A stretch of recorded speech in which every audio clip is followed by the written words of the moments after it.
Boa tarde a todos. Agradeço aos mentores da Associação Espírita Lauro Machado e aos dirigentes da casa pela confiança e por mais esta oportunidade. Estamos encerrando o capítulo 14 do Evangelho segundo o Espiritismo, cujo título é Honrai o vosso pai e a vossa mãe. E o tema de hoje é uma mensagem de Santo Agostinho, trazida por Kardec. E o título é A Ingratidão dos Filhos e os Laços de Família. A mensagem é muito rica e discute princípios importantes e fundamentais da doutrina espírita. Eu não sou pedagogo, não sou psicólogo e além de ter um conhecimento bastante limitado, eu somente vou falar sobre aquilo que eu estudei. Não tem nenhuma ideia inovadora da minha parte. Então, segundo a instrução dada por Santo Agostinho, a ingratidão é um dos frutos mais imediatos do egoísmo. E isso é uma grande verdade porque o egoísta é aquele que pensa somente em si. Pensa somente nos seus interesses, ele não se importa com o problema dos outros. E o egoísmo é contrário à caridade. E a caridade é o único caminho correto a se seguir para ir ao encontro de Deus.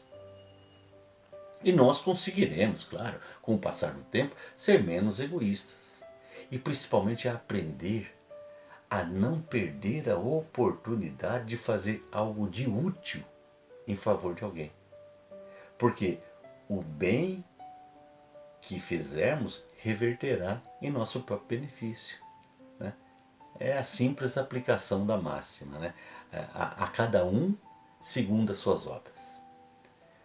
O maior problema de a gente deixar de ajudar quem passa por nossas vidas é, no retorno ao mundo espiritual, se deparar com aquela pessoa e sentir aquele remorso da nossa indiferença. E vamos sofrer muito com isso, claro, e nós até termos, sofreremos muito até termos a oportunidade de reparar essas faltas. Segundo Paulo de Tarso, nenhum de nós vive para si. Ao desencarnarmos, carregamos conosco as nossas paixões, a nossa miopia moral, mas também algumas virtudes. Desencarnamos e após anos de meditação e arrependimentos, ao ver todo o videotape de nossa passagem terrena, e nós rogaremos para que o nosso espírito possa ser recebido, possa se aproveitar de algum corpo que se prepara na família daquele que nós ferimos, ou daquela família de alguém que nos feriu e nós não perdoamos.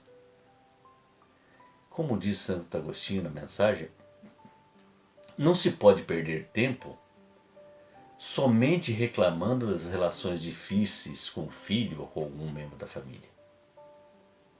Porque um de nós foi o culpado, não sabemos.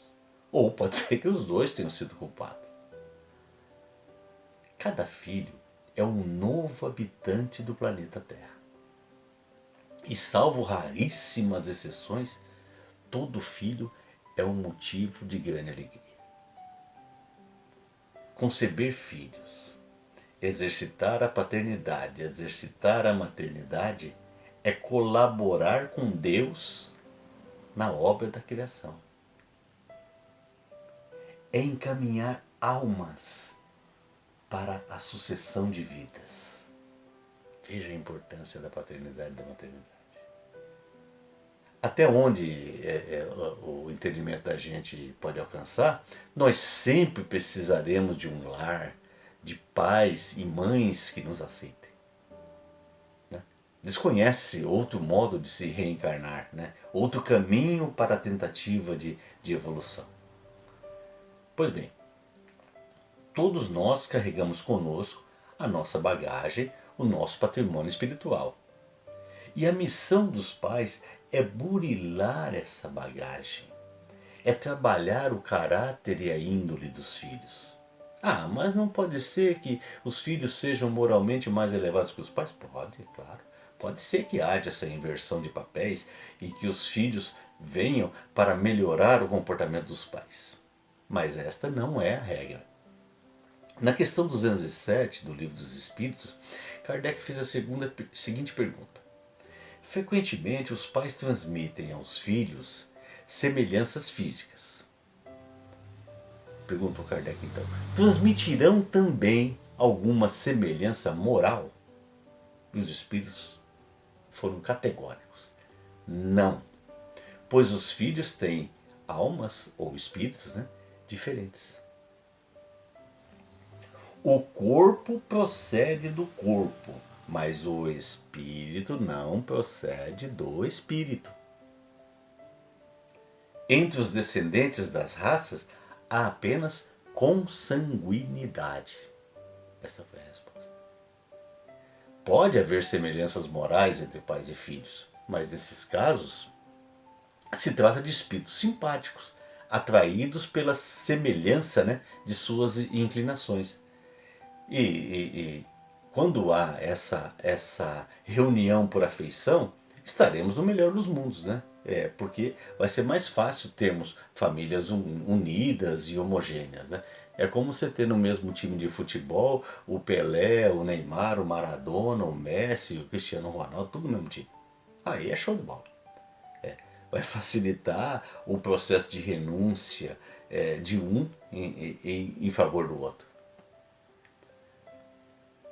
Na questão 208 do Livro dos Espíritos, os espíritos superiores nos afirmam que os pais exercem muita influência sobre os filhos. Disseram que a educação é uma tarefa dos pais e que isso será cobrado por eles. E na questão 210, os espíritos reforçam que é dever dos pais tornarem melhor o espírito do filho que geraram. O espírito que lhes foi confiado por Deus. E termina dizendo que os maus filhos são uma provação para os pais. Raul Teixeira disse que o filho não é uma alma criada no instante do nascimento.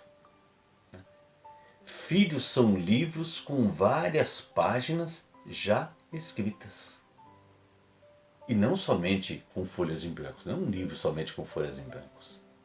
As folhas em branco existentes significam que os filhos se apresentam em condições de receber novas lições, especialmente na fase da infância, quando o terreno é mais fértil. Porém, já vem com páginas escritas, representando suas tendências, suas inclinações, suas qualidades e seus defeitos. E é nisso que reside o desafio dos pais. Educar os filhos para que eles tenham condições de deixar para trás as más tendências, deixar de lado essas más tendências. Toda criança é um adulto em miniatura. São espíritos velhos, são estudantes que retornam à sala de aula, mas como fala Raul Teixeira, filhos não são nossos filhos. Veja que interessante. Filhos são filhos da ânsia de viver. Todos nós queremos viver. Então os filhos são filhos da ânsia de viver.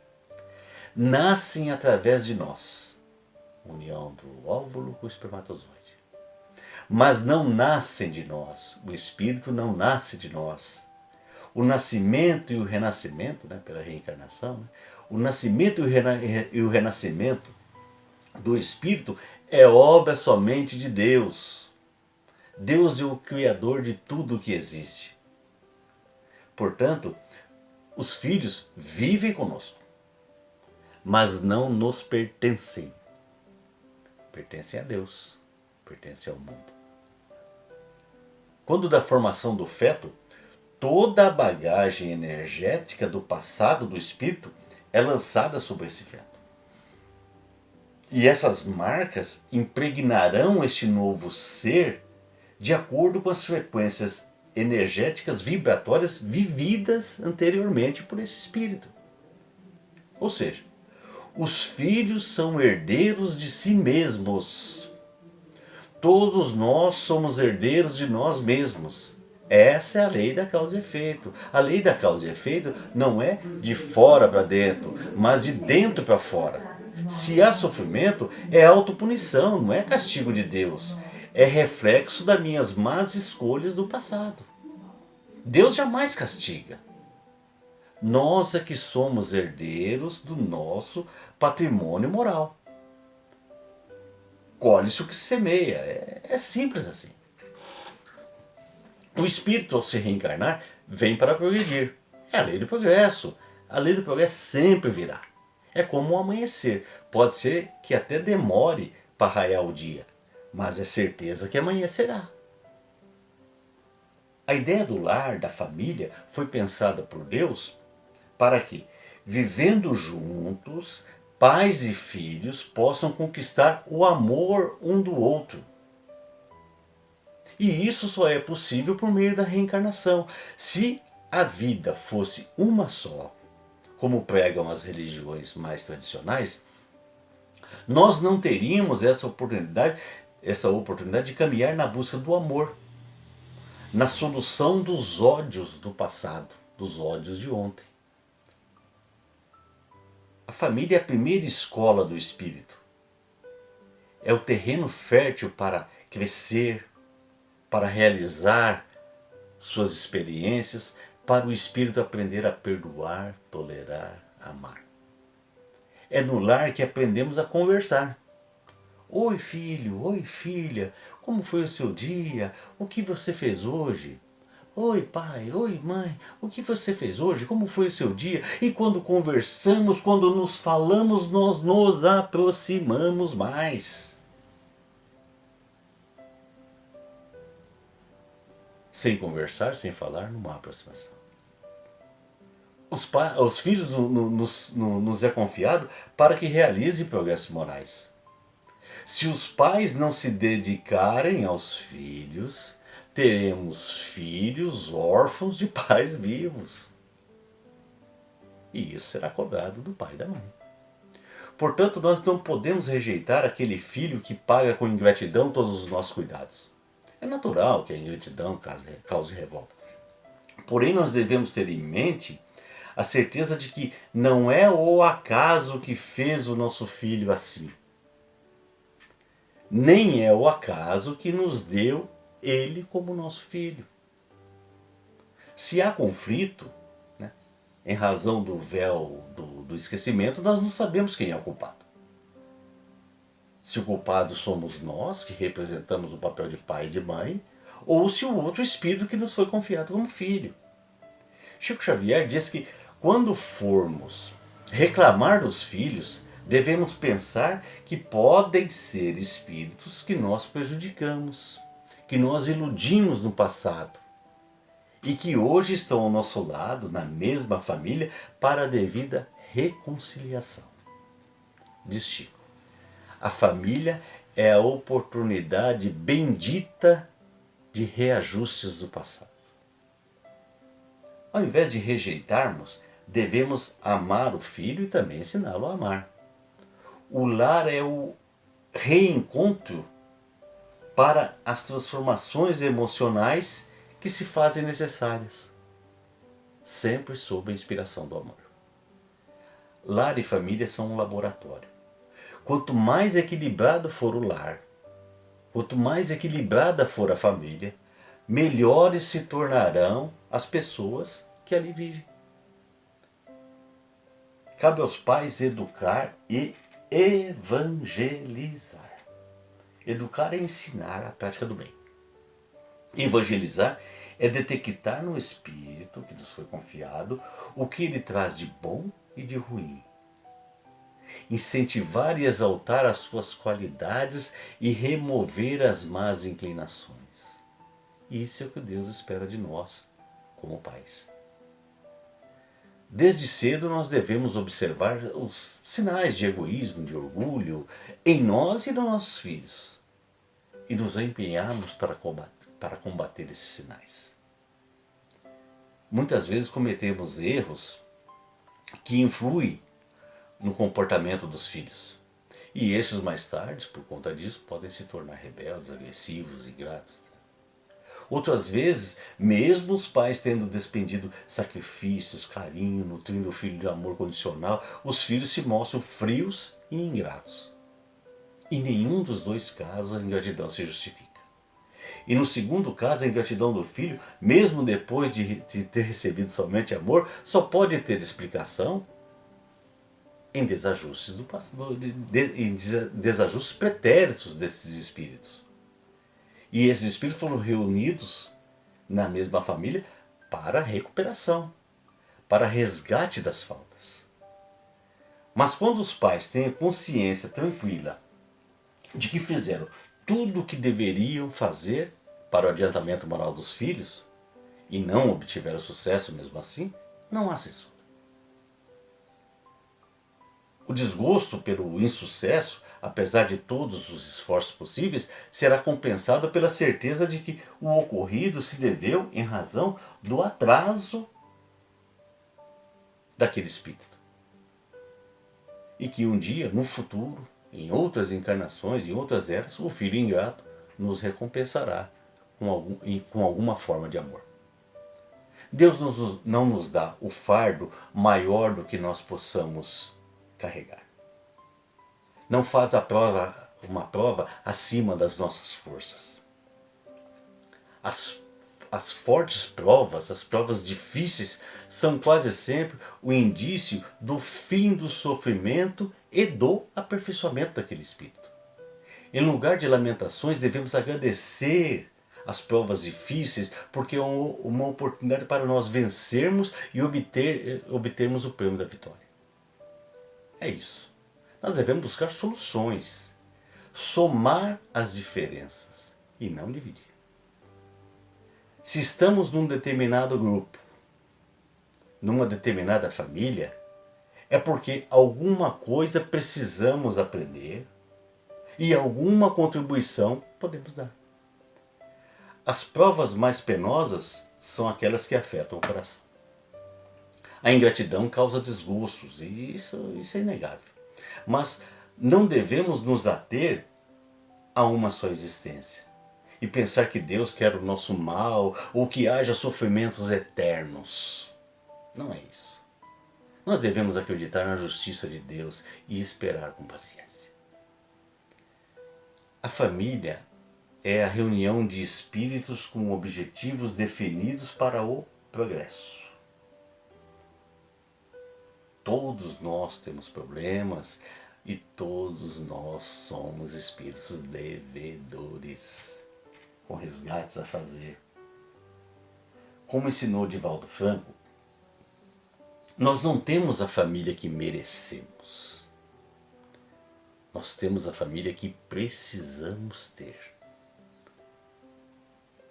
Nós crescemos pelo convívio social, pela troca de experiências. O convívio com a diversidade, com o conflito, existe para exercitarmos a tolerância. Temos que ser tolerantes, não dá para esperar do outro o que o outro não pode dar. Deus permite que espíritos menos avançados venham a se reencarnar com outros mais avançados a fim de que eles possam progredir, receber conselhos, bons exemplos no interesse do seu adiantamento. Esse convívio por vezes causa perturbações, mas essa é a prova. A tarefa está em acolher esses espíritos menos avançados como irmãos. Salvá-los do naufrágio, a fim de que eles também lá adiante possam salvar outros do naufrágio também. E assim, nesta somatória, todos um dia alcançarão a perfeição moral. O parentesco carnal é provisório. A família carnal é apenas a preparação para a família espiritual. Espíritos encarnados, num gesto de amor, aceitam oferecer a paternidade e a maternidade. Temos a gravidez, que já impõe grandes transformações no corpo da mulher, né? As noites de vigília, fraldas, mamadeiras, preocupações que se estendem por toda a existência carnal. E na velhice, infelizmente, às vezes poderá nos sobrar um quartinho no fundo do quintal, um asilo, um distanciamento dos filhos, esquecendo-se os filhos daquelas pessoas que os ensinou a pensar. Mas não se pode deixar de fazer o que tem que ser feito por causa dessa possibilidade. Como diz Santo Agostinho na mensagem de hoje, quando nós chegarmos no mundo espiritual, vai ser nos perguntado: o que fizestes com o filho que lhes foi confiado? Se a gente fez o que deveria ser feito, tudo estará devidamente registrado. Acredito que a maioria dos pais já ouviu o filho dizer algum dia, né? Eu não pedi para nascer, justificando a sua ingratidão. Mas um dia, esses filhos compreenderão que isso é um grande erro. Porque, na verdade, todos nós imploramos, isso no mundo espiritual, né? Imploramos para que casais nos recebessem e nos dessem a oportunidade do retorno às experiências humanas. Pois isso é a condição sine qua non para o nosso progresso, para o resgate dos erros do passado. Por fim, eu trago uma didática imagem feita por Raul Teixeira. Pais e mães são o arco e os filhos a flecha. Quanto mais se estica o arco,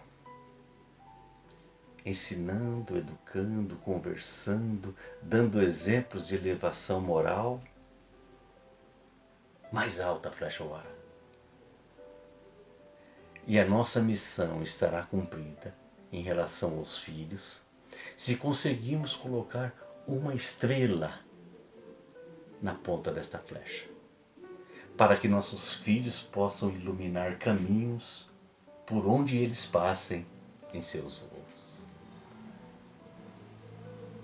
Hoje nós nos encontramos na melhor condição de nossas existências espirituais anteriores. Certamente hoje nós somos muito melhores do que fomos no passado. E devemos tudo isso, primeiro, à misericórdia de Deus. E depois, à generosidade de todos os pais e de todas as mães que tivemos ao longo da nossa jornada espiritual. Todos os pais e todas as mães que nos aceitaram como filhos, nos ensinando a amar. Não desistamos jamais de nós mesmos, nem dos nossos filhos. Deus é meu Pai e também Pai dos meus filhos. Muito obrigado a todos e que Deus nos abençoe e que nós tenhamos uma semana de muita paz e de muitos progressos espirituais.